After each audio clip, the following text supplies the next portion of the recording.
Hello, welcome to Golden Edge Look Back. Look Ahead. With me today is one half of the two-headed monster of Golden Knight beat reporters, David Shane. No Steve Cart. We don't need that guy. No, we love Steven in here. Steven. He loves to be called Steven too, doesn't he? I'm sure he loves it. Yeah. All right, so the Golden Knights have gotten that X and the Y next to their name in the standings. So let's go ahead and take a look at the conference standings. David, the Golden Knights have accomplished something historic, but there still is some work to be done. The Golden Knights are, 4 points behind Nashville with 2 games remaining. Is that something that they should aspire to be? Should they just go ahead and rest guys? Or what are your thoughts on the last couple games for the Golden Knights in pursuit of Nashville in the top spot in the West? Well, I wouldn't worry about Nashville. I don't think they're going to catch them, to be quite honest. I mean, Nashville's going to get 1 point in 2 games. So, you just kind of got to figure that. But they got to stay ahead of Winnipeg, to be quite honest. I mean, if they're going to worry about like a team ahead of them, but worried about staying home ice and all that sort of stuff, I'd look at Winnipeg.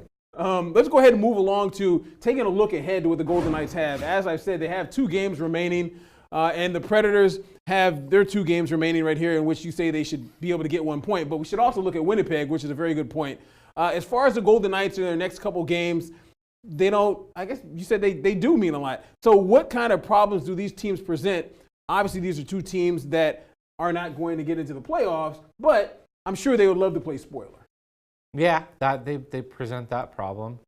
I mean, obviously, anytime you're playing the Oilers, you're playing against Connor McDavid. Who's a blur. He's trying to win a Hart Trophy right now, and that's a whole other argument we can get into, and whether he deserves a most valuable player award and things like that. That's terrible. Right. Yeah. But, obviously they're at home and, playing spoilers, and McDavid is lighting it up the last month or so. So that's an issue. And then, the Flames have pretty much mailed it in for the last month. So we'll see what they present, and how they want to finish it out. Whether they want to really, rally up one time for Gulletson. I don't know. Now, and looking at the playoff stand, let's go ahead and take a look at that, because I think that's pretty interesting. Right now, as it stands, you have Nashville against Colorado. And talking with Steve, he believes that Colorado is a bad matchup for the Golden Knights. I guess if the Golden Knights right now, they would play Anaheim. What are your thoughts on that particular matchup if that were to be how the season would finish? Anaheim or the Colorado one? The Anaheim. I'd rather play Colorado. Really? Yeah. I totally disagree with Steve on that one. Okay. I would much rather play Colorado if I was the Knights. Between Anaheim and LA, because I think those are essentially the 2 that are fighting for either the 3rd spot or that first wild card, which is probably where the Knights are going to get paired. I'd rather play Anaheim rather than the Kings. Mm-hmm. I think Anaheim's a tough matchup, but they also have a goalie that's banged up right now.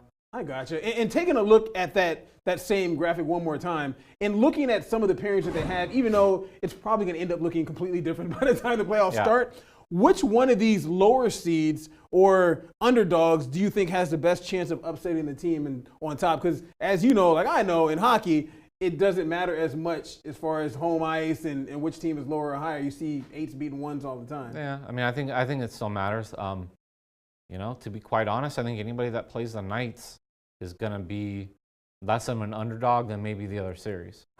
And lastly, really quickly, we'll go to the matchup with the Anaheim Ducks and the Golden Knights. Again, it may change between now and the time the playoffs start, but we had some pretty cool numbers that you can look at with the meetings between the 2 teams this season. Obviously, the Golden Knights have 2 games remaining. Anaheim has a game in hand, so they have 3 games remaining. But head-to-head, the Golden Knights, as you said, they've played pretty well against them, 3 games to 1.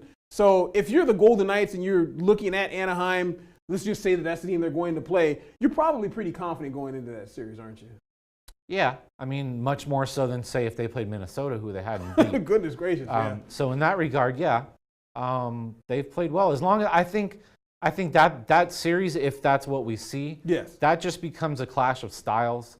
Yeah, this is true. And really quickly before we get done with this show, your thoughts on the final home game. Pretty cool how they put up the banner inside of T-Mobile Arena. You were there watching it. You were there for opening night. The different emotions from the 2 nights. What were your thoughts on how they wrapped up the home season? Yeah, I mean, I thought it was a perfect kind of I don't know what the right fancy word, I guess juxtaposition, I guess maybe with the That's a fancy word. With the opener though. Yeah. You know, it just kind of tied everything together. Yeah. I said this after on the video that night, you know, I mean, I'm get off my lawn guy, you know, total whatever.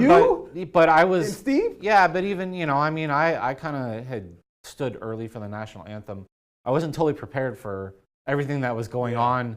So I happened to be standing the whole time and, you know, kind of took a step back a little bit and was, you know, kind of gathering myself for a second. You know, it was very powerful. Yeah, they've absolutely done a very good job, as you have done a very good job in kind of relaying that to the people who are watching this video. David Shane, one of the beat writers, one of the, I'm going to say the better looking of the headed monsters. Anyway, for the Golden Knights, I appreciate you coming in. Yeah, not much better looking, I'll tell you that. All right, let's go ahead and head to break. But when we return, you'll hear what the Golden Knights think of their new tough guy, Ryan Reaves. Stick around.